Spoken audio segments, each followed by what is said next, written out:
Welcome to Somashekar Reddy's classes. ఈరోజు మన topic Atal Bihari Vajpayee. భారతదేశం గర్వించదగ్గ రాజకీయ నాయకుడు, రాజనీతిజ్ఞుడు, కవి, రచయిత అటల్ బిహారీ వాజ్పేయి 1924 డిసెంబర్ 25న మధ్యప్రదేశ్లోని గ్వాలియర్లో ఒక బ్రాహ్మణ కుటుంబంలో జన్మించాడు.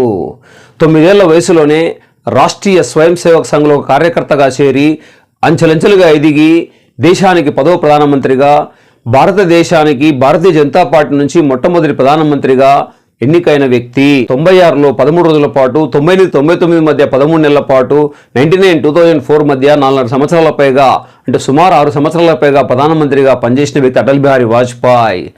ఈయన తన యొక్క గ్రాడ్యుయేషన్ని గ్వాలియర్లోని విక్టోరియా కళాశాలలో, ప్రస్తుతం ఝాన్సీ లక్ష్మీబాయి కళాశాలకు పిలువబడుతుంది, అక్కడ బ్యాచిలర్ ఆఫ్ ఆర్ట్స్ డిగ్రీని, మరియు తన యొక్క రాజనీతి శాస్త్రంలో పీజీ డిగ్రీని కాన్పూర్లోని డిఏవి కళాశాలలో పూర్తి చేయడం జరిగింది.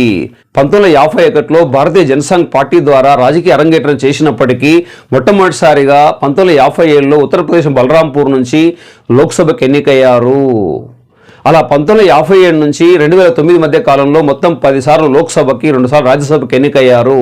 ఒక 3వ, 9వ లోక్సభ తప్ప మిగతా అన్ని లోక్సభల్లో సభ్యుడిగా ఉన్నారు. 5 సార్లు లక్నో నుంచి, 2 సార్లు బల్దేవ్పూర్ నుంచి, ఒకసారి గాంధీనగర్ నుంచి, 2 సార్లు ఢిల్లీ నుంచి ఆయన లోక్సభకు ఎన్నిక కావడం జరిగింది. 3 సంయుక్త పార్లమెంటరీ సమావేశాలకు హాజరైన ఏకైక భారతీయ వ్యక్తి కూడా అటల్ బిహారీ వాజ్పేయి. 1961, 1978, 2002 3 సార్లు మన దేశంలో సాధారణ బిల్లులపైన సంయుక్త పార్లమెంటరీ సమావేశం నిర్వహిస్తే 3 సార్లు కూడా హాజరైన వ్యక్తి అటల్ బిహారీ వాజ్పేయి. భారతీయ జనసంఘ్ను జనతా పార్టీలు విలీనం చేసిన తర్వాత, మొరార్జీ దేశాయ్ అధికారంలోకి వచ్చిన తర్వాత మొరార్జీ దేశాయ్ ప్రభుత్వంలో ఈయన భారతదేశ విదేశాంగ మంత్రిగా 1977-79 మధ్య కాలంలో పనిచేయడం జరిగింది. ఆ సమయంలోనే ఐక్యరాజ్య సమితి సాధారణ సభలో హిందీలో ప్రసంగించిన మొట్టమొదటి భారతీయుడిగా రికార్డు సృష్టించడం జరిగింది 1977లో.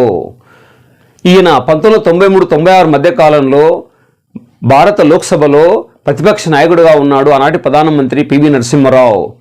అయితే భారతీయ జనసంఘ్ పార్టీకి 1968 నుంచి 73 మధ్య అధ్యక్షుడిగా కొనసాగారు.